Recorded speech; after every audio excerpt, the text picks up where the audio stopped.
Hello বন্ধু, আমি ফিরোজ। আমি আপনাদেরকে একটা গাছের পরিচয় করে দেওয়ার জন্য আজকে ভিডিওটা বানাচ্ছি। আশা করি আপনারা গাছটা চিনতেও পারবেন। এই গাছটা আপনারা জানেন, এই গাছটা প্রত্যেকের বাড়িতে বাড়িতে আছে। এটা হচ্ছে সেই পেঁপে গাছ, দেখেছেন? এটা হলো সেই পেঁপে গাছ।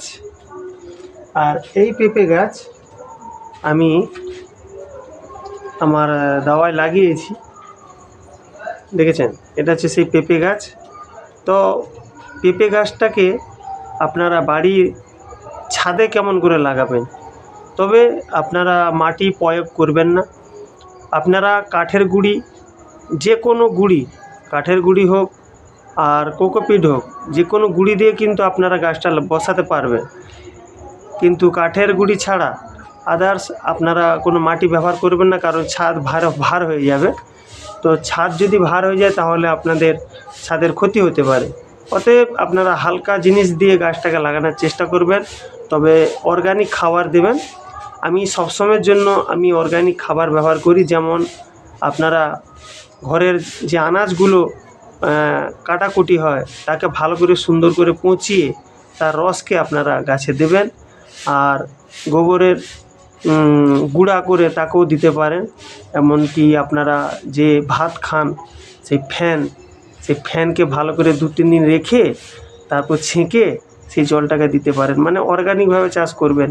আর এই পেঁয়াজের খোলা টোলা ওইসব ফেলাবেন না, ওগুলো আপনারা রেখে দেবেন। ওইটা দারুণ একটা সুন্দর একটা মানে অর্গানিক খাবার। অতএব আপনারা যখন যে মাছ খান সেই মাছের আঁশগুলোকে ভালো করে এক জায়গায় রেখে দেবেন, গাছের গোড়ায় দেবেন। ওইটা একটা সারে পরিণত, তবে কোনো সার প্রয়োগ করবেন না। আপনারা কেঁচোগুলো যদি আপনারা নষ্ট করতে চান তাহলে আপনারা মাঝে মাঝে হলুদ গুঁড়া, নিম খোল এবং মাঝে মাঝে একটু আধটা পটাশ দিতে পারেন, লাল পটাশ। তাহলে আপনারা ওই লাল কেঁচোটা মারা যায়। তবে আমি চাই আপনারা অর্গানিকভাবে চাষ করার চেষ্টা করুন, কারণ অর্গানিকভাবে চাষ করলে এতে কোনো ক্ষতি হবে না, এটা আমাদেরই বঞ্চ লাভ হবে। ঘরের সবকে আপনারা অর্গানিকভাবে খাওয়ানোর চেষ্টা করবেন, কারণ এটা দেশ বিদেশে অর্গানিকভাবে ওরা চাষ করে খাচ্ছে, আমরাও ওদের মতো খেতে চাই। অতএব আপনারা প্রত্যেকটা গাছকে সুন্দর করে আপনারা ওই একই সিস্টেমে আপনারা ওই বিনা মাটিতে আপনারা গাছটাকে বসাবেন। বিনা মাটিতে গাছটাকে বসান, দেখবেন গাছটা দারুণ হবে। তো ধন্যবাদ আপনাদের সবাইকে ধন্যবাদ আপনাদের সবাইকে। আপনারা সাবস্ক্রাইব, লাইক করবেন আর আমার চ্যানেলে সাপোর্ট করবেন। আমি এক এক করে ভিডিও আপনাদের সামনে তুলে ধরবো। আজকাল মানুষের অনেক ধরনের রোগ ছড়াচ্ছে, তো আমি চাই আপনারা অর্গানিকভাবে চাষ করলে আপনাদের উপকার হবে।